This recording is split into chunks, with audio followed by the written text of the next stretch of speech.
Les tziganes mises à l'honneur au Musée national de l'histoire de l'immigration. Des photographes et des journalistes ont essayé de saisir l'identité de cette communauté. Visite guidée de l'exposition par Alexandre Romanès, personnalité du monde du cirque.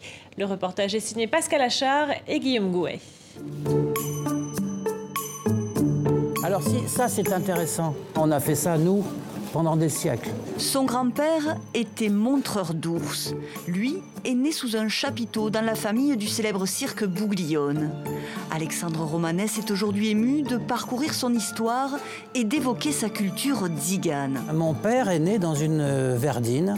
On l'appelle verdine parce qu'elle est peinte en vert, pour justement se fondre dans les bois quand ça chauffe trop pour nous. C'est émouvant parce que je vois un passé qui est quand même très récent. La verdine, c'est le 19e siècle, mais avant, c'est la toile de tente.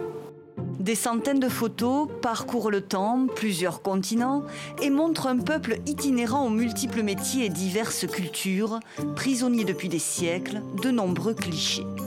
L'idée, c'est de montrer concrètement comment un photographe se présente face à son sujet et invente des stéréotypes, des cadres finalement qui vont perdurer au-delà de l'image, qui s'imprègnent de cette idée que les tziganes sont tous des nomades, que toutes les femmes disent la bonne aventure. Des gens venus d'ailleurs qui inquiètent, dérangent, d'où la volonté de les contrôler tout en les tenant à l'écart. À la fin du 19e siècle, la France instaure le fichage des tziganes.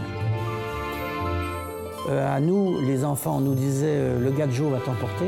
Et chez vous, vous disiez à vos enfants le gitan va t'emporter.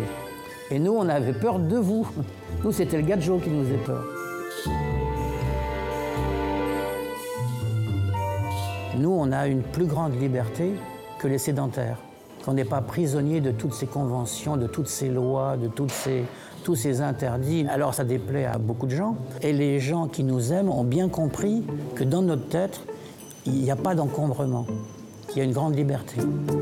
Une liberté qui a aussi séduit Robert Doisneau, François Collard, Jacques-Henri Lartigue et d'autres grands photographes ont pénétré ce monde à part et offert d'autres regards, distanciés du folklore, de l'exotisme, associés depuis trop longtemps à l'image des tziganes.